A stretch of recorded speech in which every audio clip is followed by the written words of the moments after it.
Welcome back to another episode of Steel Connections, where we are unearthing industry insights. We're your hosts, Brandy Martin and Sean Juber of Instafab, and we've got an exciting episode for you today. Sean, do you want to tell us a little bit about who our guests are? I do. We have a couple of very educated steel guests today, one being Neil Wander, our head of estimating, and he is... I hate to say the term a dinosaur in the industry, but you could call him a dinosaur. He's been around since rivets. And then we also have Jeremy Loebs with us. He's a senior level project manager and in sales for Schuff Steel, and also has 20 plus years in the industry.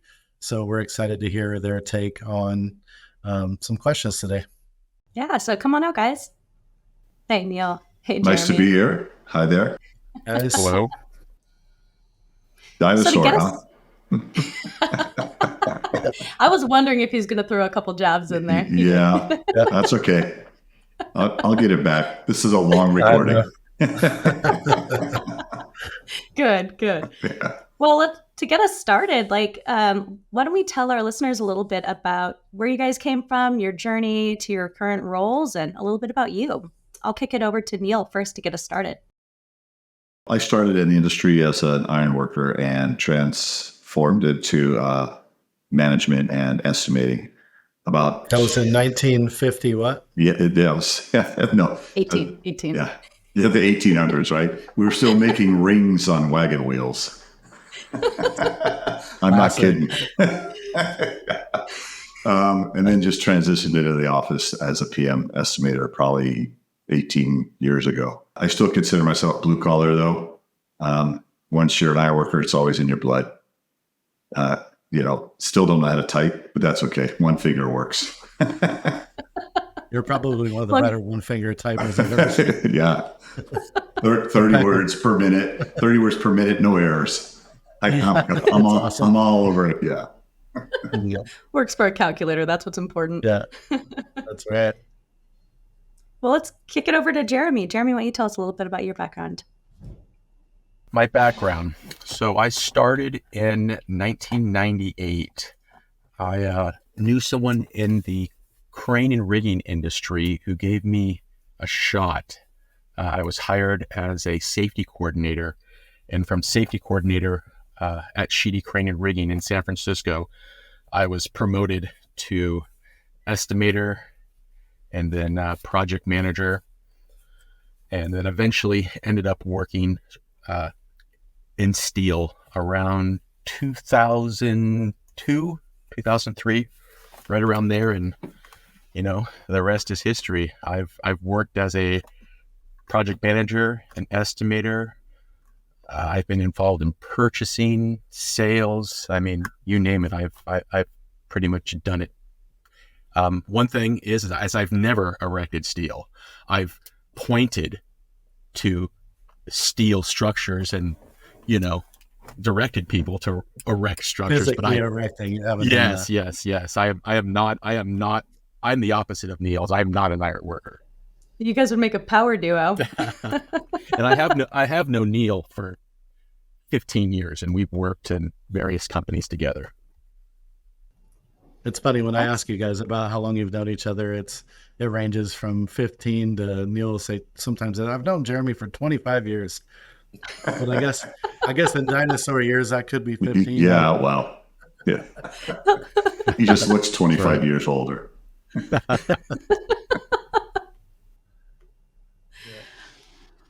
Well, so Jeremy, with all of those... Oh, go ahead, please. I was going to say, with all of that various backgrounds and all your different experiences, how has that shaped your approach to estimation? I worked under Neil, I guess, quite a bit as far as, being an estimator. I can look at a structure or even miscellaneous metals and give kind of a range just by looking at drawings of I think of what it costs. So it's kind of, it's just kind of something you develop after doing it so many times. Well, yeah, when somebody asks you, how do you know how much a stair costs when you actually bid 1,000 of them. After a while, they all kind of look the same. So pricings are pretty similar from one to the next. So it just comes with repetition. Interesting. I was thinking with the political climate in the market and talks of recession and interest rates, market swing, all the things that are happening. Is there some things that you see that are affecting potential new work for us? Are we seeing less or more because of this? Or has it had an impact at all, really? What do you think, Neil? Oh, it definitely had an impact. Well, for, recessions, market recessions, steel shortages, and that whole COVID thing when the mills shut down and everybody shut down. And they took that opportunity to just basically name their price on, steel. Sure. I was the first 10, 12 years I was in this business, a steel beam cost the same. It never changed. And so everybody knew what steel costs. And so you didn't even need to get quotes. But then it kind of got crazy and out of control. And, it's a supply and demand thing. And so if there was no steel, the guys that had it could charge basically anything they wanted for it. And, and since then it's calmed down and gotten back to realistic, but it got out of control for a while and nobody knew what was going to happen. Sure. As far as pricing goes, though, are we still seeing quite a bit of increase, or is it leveled out, or is it still? No, it has definitely leveled out. It's come down and it has leveled, and it's probably hasn't changed in, I'd say, I don't know, going on maybe 8-9 months now. It's kind of, solidified. Yeah. It's so, we don't have to get quotes every other day like we used to. Like I said, I went 10 years without getting a steel quote because everybody knew what it costs. And then the last 3 or 4 years, you don't know from day to day what a piece of iron is going to cost. So we had to get quotes and stay on top of it. But right now, an estimator should know what a piece of steel costs. He doesn't have to check, although it doesn't hurt to check once in a while, every week or two. Sure. But yeah, you probably shouldn't have to, though. It's gotten much better. Well, from a Schuff standpoint, Jeremy, you guys cover a little more territory being, I know you're nationwide. I don't know if Schuff has more of a global reach or not, but do you see more fluctuations depending geographically where you are in the country? Is it cheaper in the South or more expensive in the East? Like things that you would think would be, or is it pretty commonplace everywhere? Well, I can really only speak for the West Coast, but from what I've semi-observed in the South, it's pretty steady as far as the East Coast versus the West Coast when it comes to steel pricing. The only reason that it might be a little more expensive on the West Coast is the transportation of the steel from the mills to the West Coast. They might, have an upcharge there. Sure. What about from a volume standpoint? Request for quotes. I know that I think from me personally, I've seen over the last month or so, they've kind of tapered off or maybe leveled off. But the months leading up to this, it seems like there's been a steady uptick. There's been just so much to quote out there that when people say a recession or interest rates are dictating this, that, or the other, I really don't recognize that from a quoting standpoint because there's so much volume out there. I don't think that there's people that are scared or worried about the market at this point. It seems like they're seeing some kind of light that we're not seeing. Or that the media isn't communicating. There's got to be something out there driving it, but it's been pretty darn steady. Well, other parts of the market have excelled. Large commercial buildings, we don't see as many out there right now as we did. You mean like office space? That's like correct. Office That's correct. And the reason is there's really no one building because people are working remote. And so there is an excess of open office space to be filled. But, there are still projects out there that, from talking to our customers that are coming up that, we will quote. Yeah, there's still plenty of work. Still plenty of work out there. I get 5 invitations a day and it hasn't slowed, and that's it seems like there's a lot of civil work coming up. So I was going to ask, is It's an infrastructure thing. They're trying to, well, everything's switching over, and there's more people every day in our cities, so that they just don't have the capacity, especially if you're going to start charging all these electric cars. And so that's what you're seeing, Sean, is that infrastructure uptake that's massive right now. I mean, the BPA invitations we're getting alone is, there's handfuls of them every week. So Sure. That makes sense, Yeah. especially with the economy that you guys are seeing is rising interest rates. So we know that like commercial loans are lower. People aren't taking a risk and taking out money. So seeing that shift over to civil work would make sense to me, especially with all the money coming out, supporting it. Yeah, they're investing in the future for sure. Right. Yeah. It's nice to see. It seems like there's been, at least in the last decade or so, they haven't really given much thought to that. And I think during COVID and the remote work, people have shifted where they can live. They have so much more flexibility working remotely that they can move to the places that they enjoy being in. And I think it's kind of hit the infrastructure a little bit harder, as they were not prepared for such an influx of new people. Well, they could turn off all the lights in those empty offices. That might help. That's right. Place for the homeless to go. Yeah. I was just in San Francisco last week, and it was, you look at that new Salesforce building, and I'd say probably over 50% of those floors are dark. There's nobody in them. Oh, wow. Yeah, it's crazy. And they expected to have that, not only full, but they were going to need more. And now it's, like you say, that people are working from home now. It's completely switched. That's crazy. Yeah. Yeah, I'm still waiting for steel to turn remote, but so when you guys are talking about like all those risks and challenges, I heard you talking about COVID. How do you guys strike a balance between, precision in your estimation, but then also considering like potential impacts and risks and challenges that might come up in a project later on? I mean, I guess the potential risks that are out there it's just really the lack of labor. I mean, the lack of not being able to find qualified people. I don't know if you're seeing it at Instafab, but where I worked before is just there's only so many welders and there's only so many fitters in a certain area, and it's the companies who are pulling these women and men. They constantly shift from company to company, and it's nationwide too. That's I think right. we've had this growing gap for some time, and to me, it's almost a marketing issue. We're not meeting, the kids who are starting out in high school, trying to figure out what they're going to do with their future.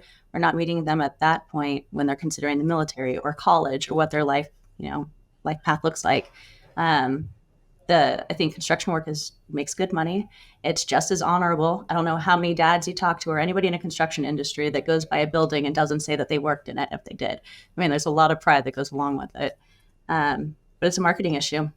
We've got to get out there and let people know that the trades are still alive and that that's a viable path for people. Yeah, and you can make a really good living off the trades, and you can start you can start in the trades, meaning being an iron worker or a shop guy or a field guy, and transition into the office if you have that potential. Absolutely. Look at Deal. Yeah. Highly sought after position. Started in iron. Yeah. Well, the trade schools are starting to kick back up because everybody for the last, 10, 15 years wanted to get into the tech industry. And so that's why we have a shortage of actual labor force right now. And so that's turning right now. As a matter of fact, they're building a huge trade school up in Richland or Ridgefield right now.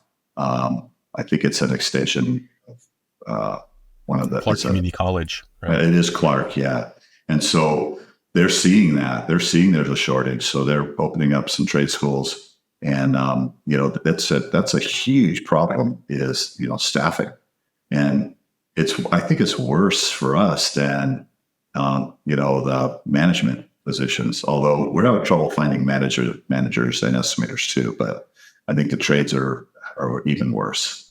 So I think they're seeing it and they're trying to catch up, but it's a little slow on the draw. They should have done it 5 years ago at least. And just to go back to what Brandy's saying, I mean, it's okay. We've got to talk to the high school kids and say, hey, it's honorable and it's okay to go into the trades. You don't have to go to college to make a good living, and you don't have to go into the military, that the trades are a viable option. Yeah, there's just been this stigma around it. But I mean, the benefit of going into a trade is you don't have the crippling weight of student debt when you come out.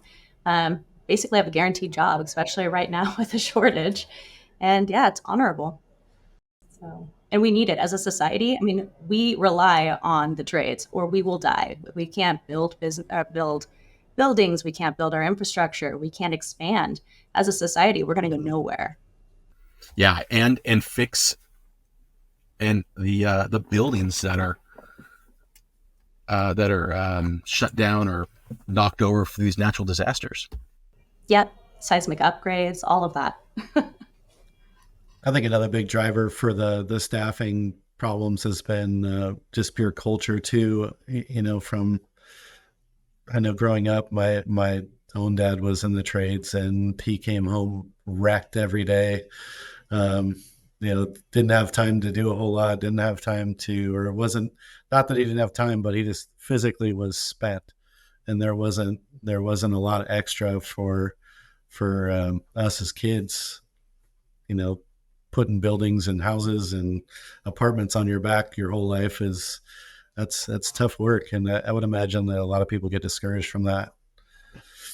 And I think if we're focused more on, technology and making work a little more achievable without breaking yourself in half to do it, that's going to be appealing to the younger folks. I mean, it's amazing Neil made it as far as he did. I mean, holy cow. I always enjoyed going to work every day because I had a lot of friends that weren't in this trade, and they would pay these large gym memberships to go work out all day, and I got it for free. Nice. I got a great workout every day. I was in better shape than all of them, and they were paying memberships, and I was getting paid to have all that. Making pretty darn good money too. I was getting paid to have all that fun. Nice. See, Jeremy, you could have got your hands dirty and said you went into management, and like me, you just end up fat behind a desk. That's right. That's why Jeremy's picture's not on. He didn't want to show that. Yeah, I didn't want to show you my my double chin in this picture. It's like, it's all making sense now, Jeremy. Sure. But Sean, you make a good point about like working smarter, not harder too. And so I'm interested in hearing from you guys. I'm not an estimator. How does that factor into you looking at a job, the constructability, value engineering different ways or different approaches and actually doing the scope of work that you're quoting? Well, the value engineering is tough because they might ask for it while you're bidding a job, but it usually goes in as an alternate. So most of the time they don't like it and don't ask for it. The engineers think they've already come up with the best ideas. The smarter ones do ask for your help to see if you can come up with better ideas, since you're the guy that actually is going to be building it. And so you should have that experience and know how to do it easier, but or faster or cheaper.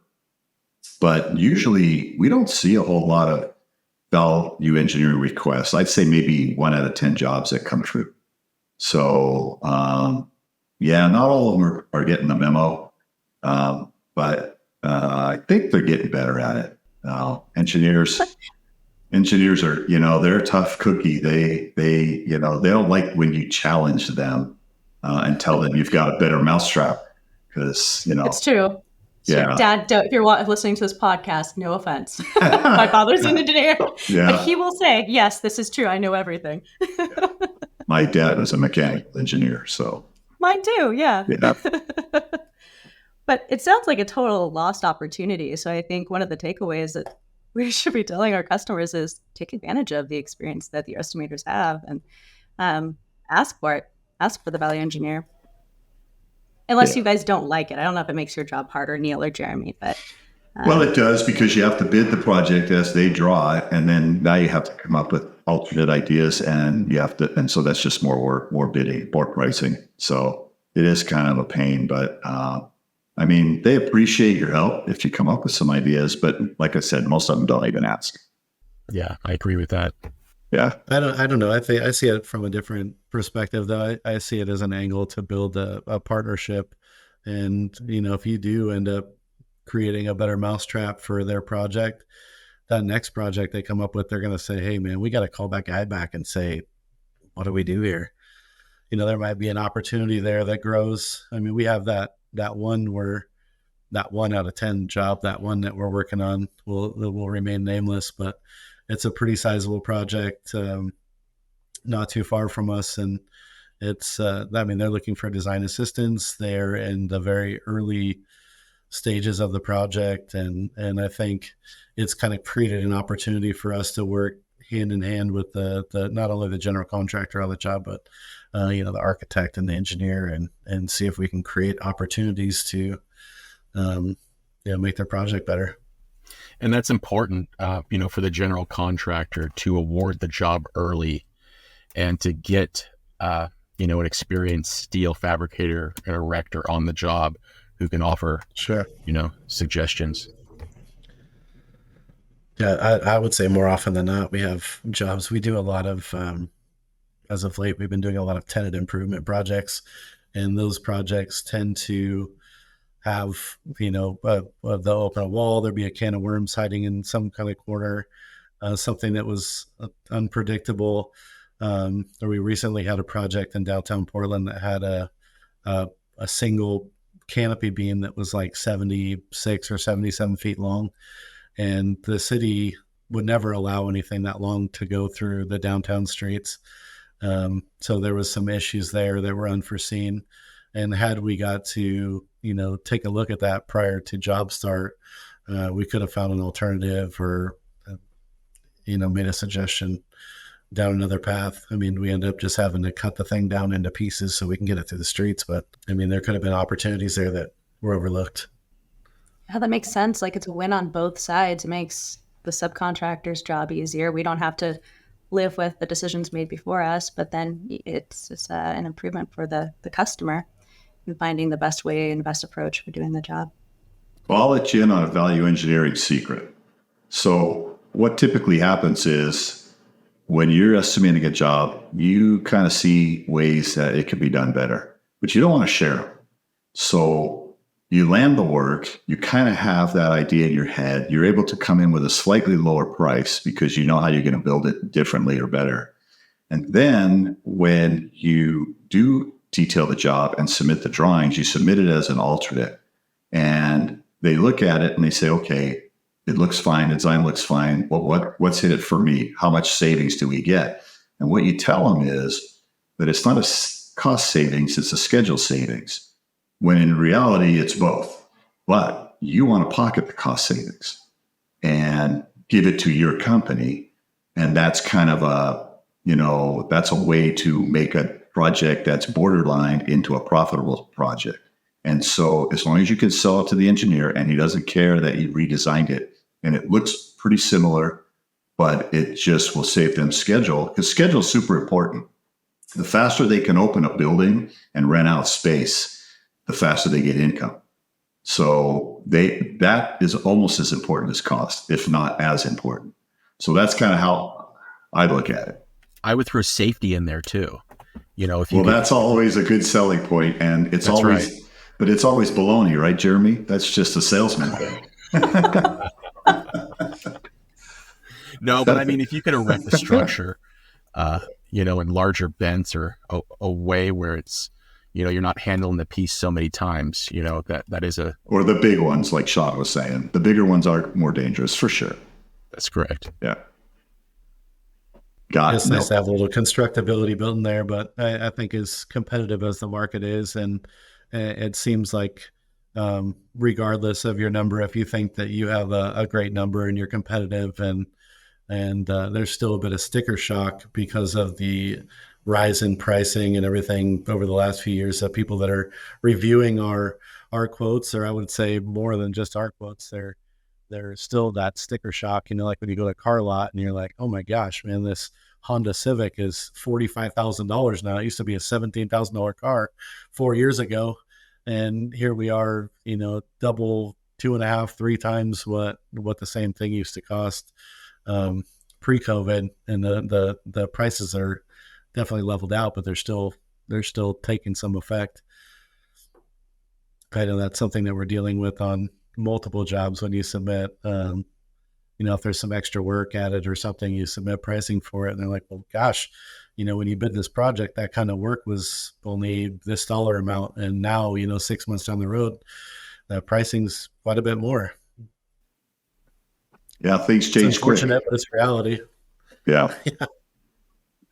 They do. But the sticker shock doesn't ever go away. That's they don't like it. They don't want to look at it. They don't want to hear about it. I think they're just trained to complain. That could be. I think, from a business standpoint, if the shoe was on the other foot, we would probably do the same. Yeah, but for sure.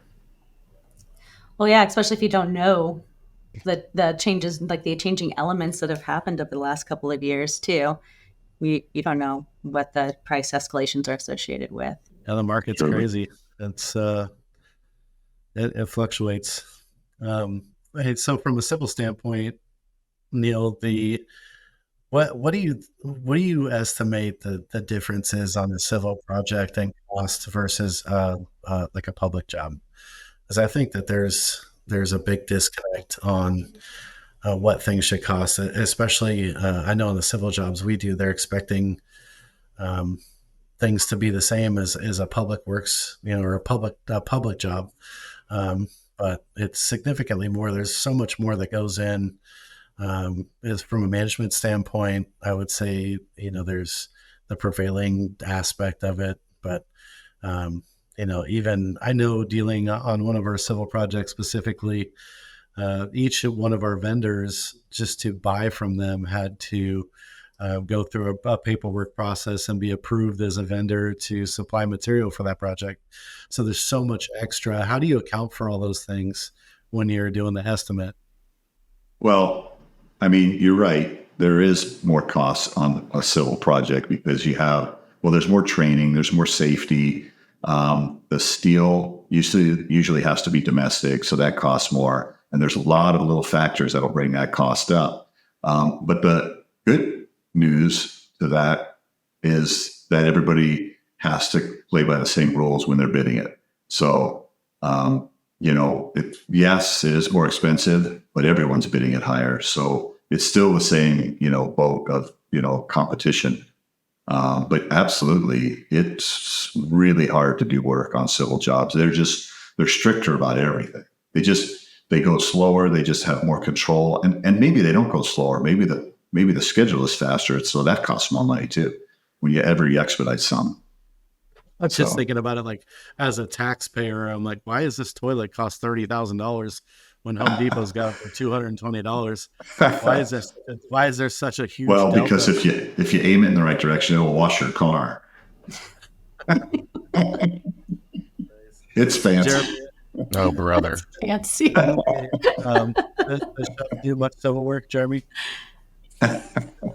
I'm sorry, Sean, you broke up. Do you guys do at Chef Steel? Do you do much civil work, or do you guys just focus on building stadiums and crazy huge chef type things?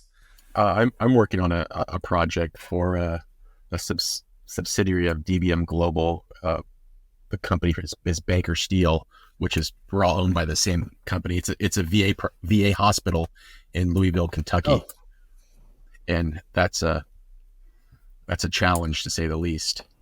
Yeah, I bet. I used to work in that market. It's hospitals. tough. Yeah, hospitals are hard. But what makes a hospital different, though? I mean, I guess VA being a VA hospital, so it's definitely government. So is that what the difficulty is? It's dealing with the paperwork. It's everything is being totally inspected. When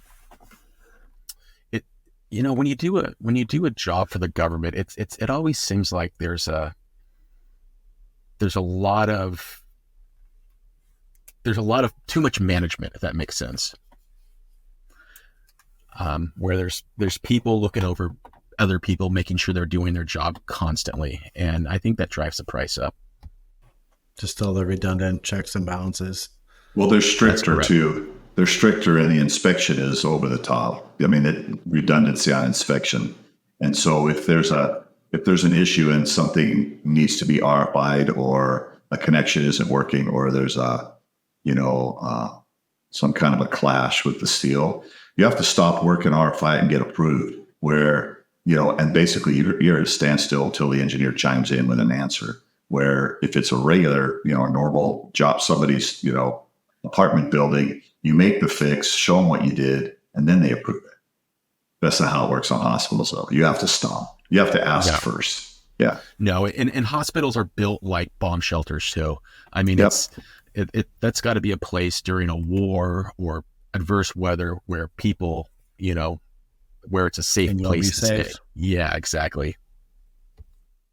Yeah, I can't imagine, with all the checks and balances, like if a normal building falls over, sure, it's going to get some bad press. The owner's going to get ridiculed.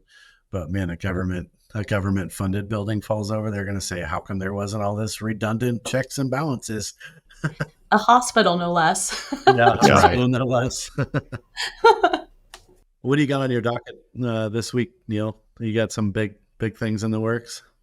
Yeah, we're doing that one apartment.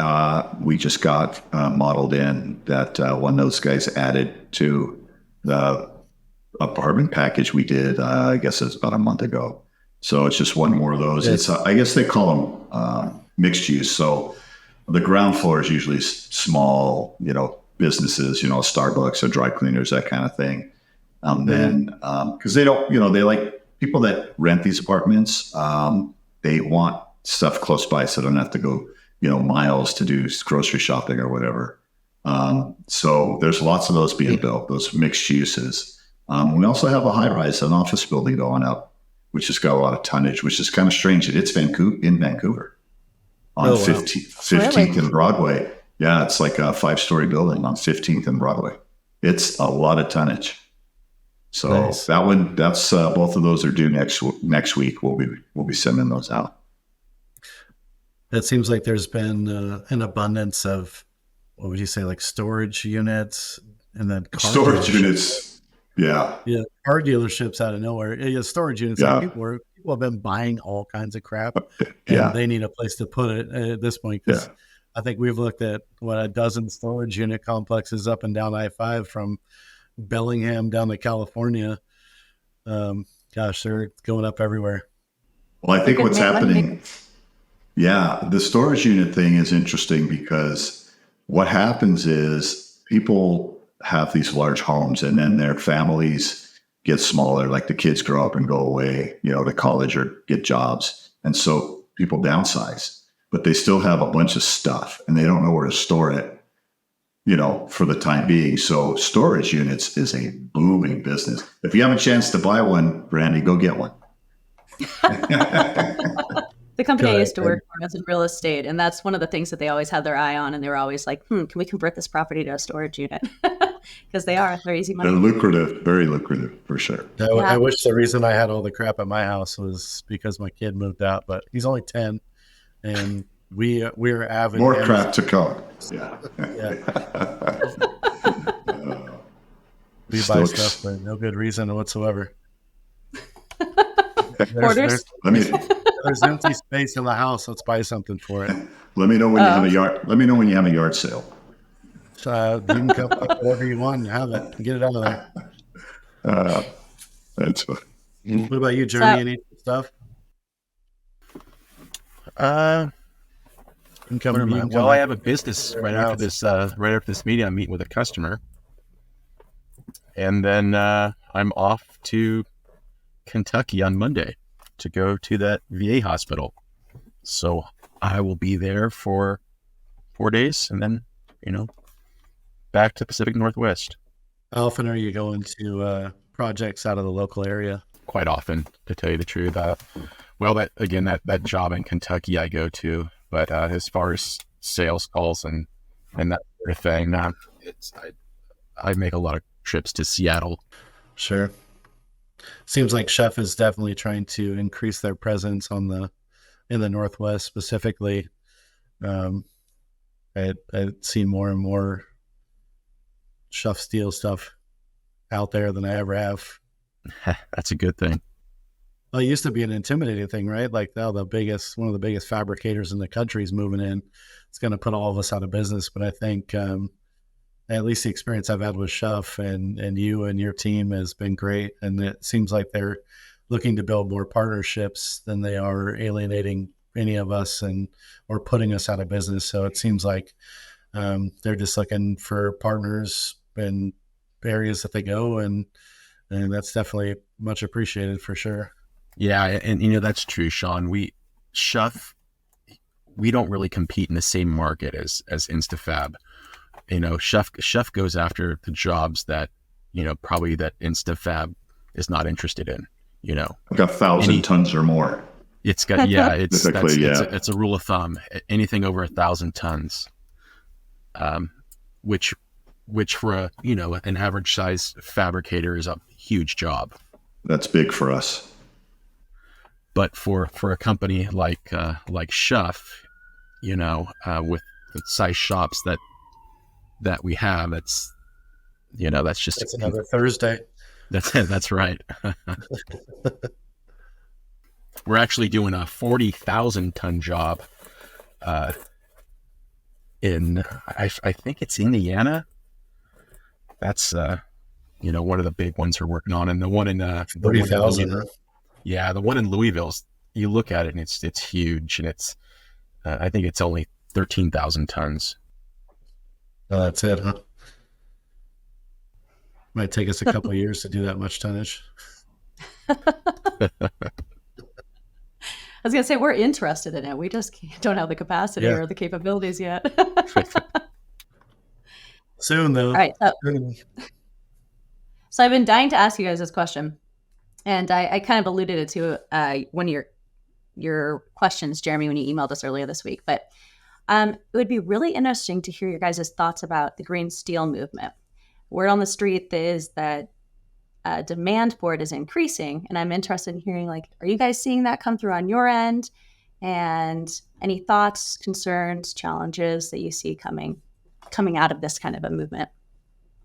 Well, when they say green steel, the majority of steel that is I wouldn't say fabric, that is recycled, smelted or recycled in the United States is from cars, and it's already green. Yeah. So we're already there.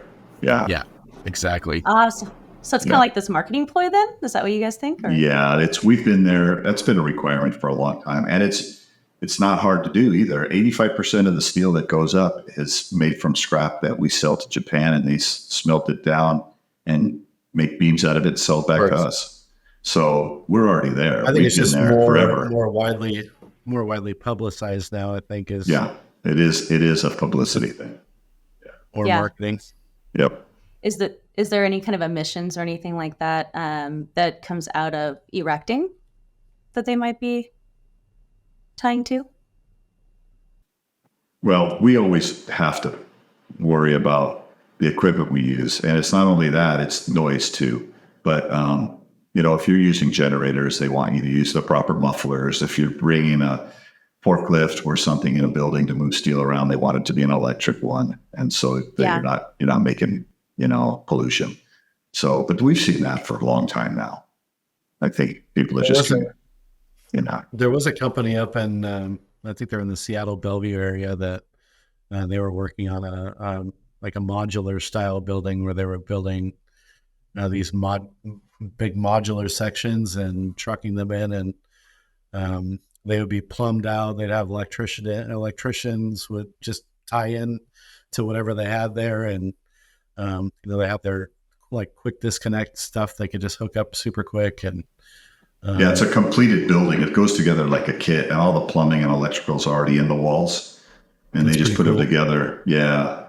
There's a couple companies doing that now. There was that one company that was doing it with containers. Remember that? They were building apartments with containers, trying to recycle those. And that was more work than it was worth, though. You still got to cut all the holes and put doors and windows in, like you say, plumb it and put the electrical. Yeah. So didn't That say was it an much. interesting concept. It didn't seem super viable because there's, it takes some serious pre-planning, and it doesn't seem like many people want to put that much effort up front. Um, Yeah. but then I there's see it in the residential industry, yes, yes. What about Jeremy? Do you guys do any? I know Speed Core was starting to get some traction. Have you guys done any Speed Core projects? We've done one speed core project. How did that go for you? Or I guess you want to break down what that is and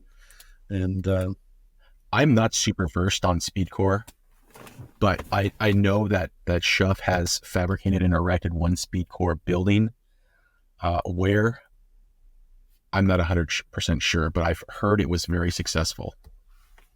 oh wow, and I heard they're super fast. I mean, I think AISC did a segment on their. I'm pretty sure it was on their website about it, and I mean, from erection standpoint, it was like 2/3 quicker in time.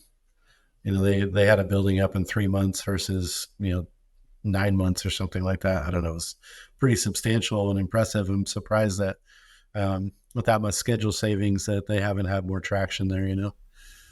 I think, Sean, it's just a matter of time. It's getting the architects and the engineers to buy off on it, not so much the fabricators and erectors. Well, it's difficult I mean, I wouldn't say it's difficult to fabricate, but you need some specialized equipment. I mean, you're processing plate that's like 14 foot wide from my understanding. And that's not your everyday CNC plate table. You have to have something built for that can handle that kind of, wide volume. So what is speed core? Is it a different type of material or a different process and No, method? so instead of a concrete core building, in my understanding, and too, and I'm not super hip to speed core, but it's more of a steel core building versus a concrete core building. So all your tie-in stuff is bolt up on the field, and it makes things a lot quicker. At least that's my understanding. And it's, like I said, it's very limited, but I think it's probably time to start doing a little education on that.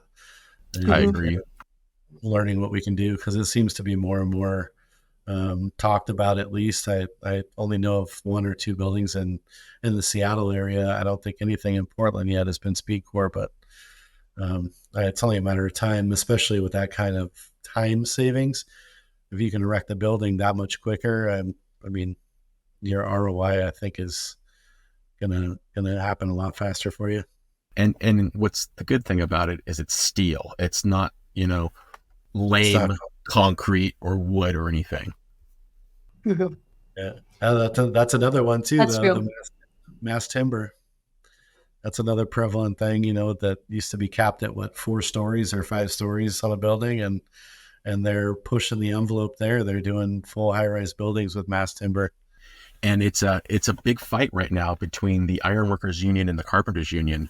And from last I heard, the Ironworkers are taking it. The installation part, yeah. Yeah, the installation part. The reason is our carpenters don't have the skills when it comes to rigging that ironworkers do. Not that size, yeah. I didn't think about it from that standpoint. That makes a lot of sense, actually. And it's still they're still mainly bolt up connections to like a beam seat or your typical plate saddle. So there's still plenty of steel involved. You're just using a longer bolt per se, I would imagine, going through all that heavy wood. There's some pretty cool wood stuff at the Portland airport that's impressive. But I know that it's just kind of masking the fact that it's built over all the steel girders that are holding it up. Yeah, I think the Portland airport would look much better with a steel structure, and then you can powder coat it or paint it whatever you want. Wood. Yeah, I stay away from wood. You can always paint wood grain on steel. Make it look like a wood bead. Yeah, it catches on fire really easy. That's true. Steel doesn't burn. What other trends? You can tell I'm not partial at all, right? Yeah. Not biased at all. Or sour about it. Yeah, exactly. almost like the wood took your lunch money. That's right. What other emerging trends are you guys seeing that are kind of in this vein that are coming out? Well, I think the modular stuff is going to catch on for sure. The prefabricated stuff on a larger scale. I mean, you see it in houses. You can buy a prefabricated house, a modular house now, but those are single level. When you're talking about high rises, that's a whole different story. And I think the engineers especially, are starting to figure that out. And you'll see more of that. I don't know if it's going to be tomorrow, but maybe 5 or 10 years from now, there's going to be a much more of that in the industry. Yeah, I could see that, especially with this move towards efficiency. Yeah. That's how they smash out a cruise ship in 9 months or whatever. That's amazing. 50,000 tons of steel they throw together and have seaworthy in less than a year. That's incredible. Well, they spent modular. Yeah, they spent 5 years prior to that putting it all together in little components. So you don't hear about that part. We wouldn't talk about it. Yeah, that's right. It's all show. It's all show and go, but it's all for show. Yeah. Well, excellent. The last question I have for you guys is, aside from like all your professional expertise and experience, if someone's looking to take the same career path as either one of you, what kind of personality qualities do you think is necessary, and any advice that you might have for them coming down the same path? Well, the ironworker trade. Well, I was just going to say the ironworker trade has changed since I was in it. We used to be considered, kind of a rowdy bunch, kind of like roughnecks, and just kind of do anything to put a building up. But now they're all tech savvy. They do stuff with their iPads, and these kids are way smarter than we were. They're way educated, and the safety training they go through. I mean, it's no longer just a trade that you can go into without some kind of training or education. These younger ironworkers now are super smart and just really, understand what it takes to put up a building. It's a lot different now. So it's not, I always used to try to bring a little class to the ironworker profession because we did have kind of a weird reputation, but not anymore. I mean, this is as much as a respected profession as any other. These kids are awesome coming out of school. There's just not enough of them. Yeah, you got to get them interested. You got to, show them how, awesome this industry is. I think they just don't get it yet, but we got to get more of them for sure. I know ironworkers are making as much as the guys at Intel, so I mean that should entice them a little bit. It's true. Yeah. What do you think, Jeremy? I totally agree. It's from when I started, the ironworker from when I started versus the ironworker now, is kind of night and day. The guys now seem, a lot more tech savvy. When I first got into the trades, I mean, they didn't even know how to send emails, and paper drawings are going away too. Well, when Neil started, they were using chisel and stone. I still have some in my file over here. That's right next to cave walls. Commandments. That's right. Sending smoke signals, exactly. Yeah, they were. They didn't even invent fire yet. That's how long I've been doing it. Well, we appreciate you guys coming on today, and thanks for your insight. Jeremy, I know you gotta run. You got some stuff to do, but definitely appreciate your time. Neil, thank you for playing with us too. Anytime. Yeah, absolutely. Thank you for having me.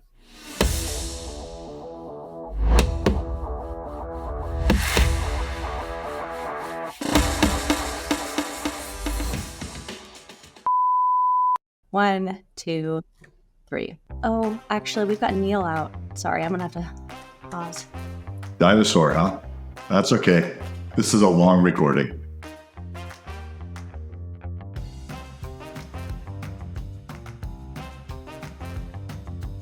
It's tough. Yeah. I have a lawyer. We have. Right. We heard about that.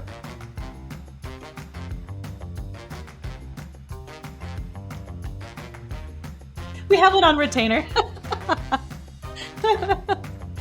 Well, when Neil started, they were using chisel and stone. But they didn't even invent fire yet. So I guess I can start again. And scene.